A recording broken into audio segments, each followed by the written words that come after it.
عزیز طلباء و اساتذہ کرام، السلام علیکم ورحمۃ اللہ وبرکاتہ۔ STEM انٹرنیشنل پبلشرز میں خوش آمدید۔ آج ہم کڈس اسلامیات برائے جماعت سیوم جس کا باب نمبر 6 ہے، ہدایت کے سرچشمے اور مشاہیر اسلام، جس کا عنوان حضرت آدم علیہ السلام ہے۔ ڈیئر اسٹوڈنٹس، آج ہم اس سبق کو تفصیل سے پڑھیں گے۔ اس سبق میں پڑھیں گے کہ حضرت آدم علیہ السلام کون ہیں، حضرت آدم علیہ السلام کی تخلیق کا واقعہ، اور اس کے ساتھ فرشتوں نے تب کیا کہا، اور اس کے ساتھ حضرت حوا علیہ السلام کی تخلیق کا واقعہ اس سبق میں ہم تفصیل سے پڑھیں گے۔ اس سبق کو تفصیل سے پڑھنے کے لیے ڈیئر اسٹوڈنٹس آپ سب اپنی اپنی کتاب کھولیے۔ باب ششم، ہدایت کے سرچشمے اور مشاہیر اسلام، سبق نمبر 1، حضرت آدم علیہ السلام، حاصلات تعلم۔ اس سبق کو پڑھنے کے بعد طلباء اس قابل ہو جائیں گے کہ وہ جان سکیں کہ حضرت آدم علیہ السلام سب سے پہلے انسان اور نبی ہیں، اور انسانوں کا سلسلہ ان سے چلا۔ حضرت آدم علیہ السلام کی تخلیق، حالات زندگی اور دعا کے بارے میں جان سکیں، حضرت آدم علیہ السلام کی زندگی سے رہنمائی حاصل کر سکیں۔ پڑھیے، ارشاد باری تعالیٰ ہے، ترجمہ: اور یقیناً ہم نے تمہیں پیدا فرمایا، پھر ہم نے تمہاری صورتیں بنائیں، پھر ہم نے فرشتوں سے فرمایا کہ تم سب آدم علیہ السلام کو سجدہ کرو۔ حضرت آدم علیہ السلام کی تخلیق اور ان کا تعارف۔ حضرت آدم علیہ السلام سب سے پہلے انسان اور اللہ تعالیٰ کے پہلے نبی ہیں۔ اللہ تعالیٰ نے آپ علیہ السلام کو مٹی سے بنایا اور آپ علیہ السلام کے جسم میں روح پھونکی۔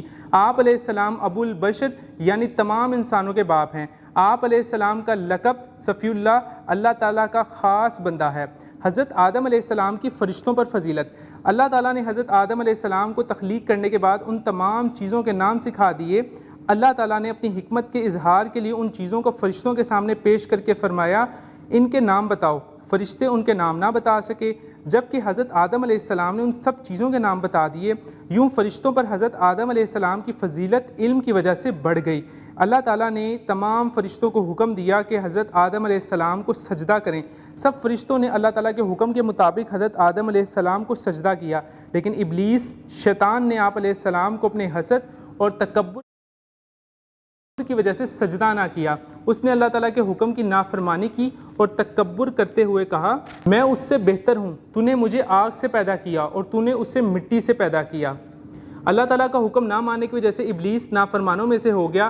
اس نے اللہ تعالیٰ سے قیامت تک کی مہلت مانگ لی کہ وہ انسانوں کو بہکاتا رہے گا۔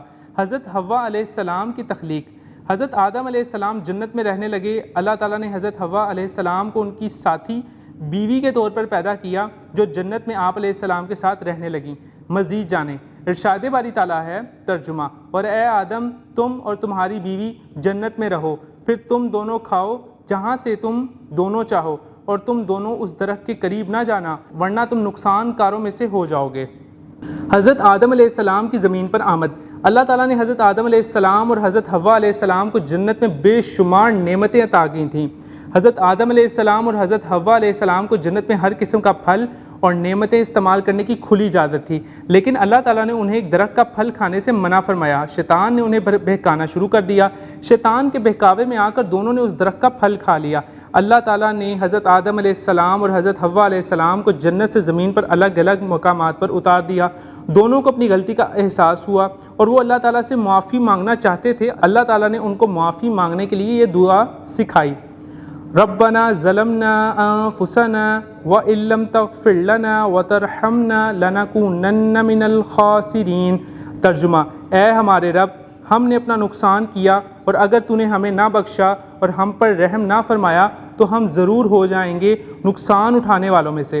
حضرت آدم علیہ السلام اور حضرت حوا علیہ السلام کے زمین پر تشریف لانے سے انسانی زندگی کا آغاز ہوا۔ اللہ تعالیٰ نے ان کو بہت سی اولاد عطا فرمائی۔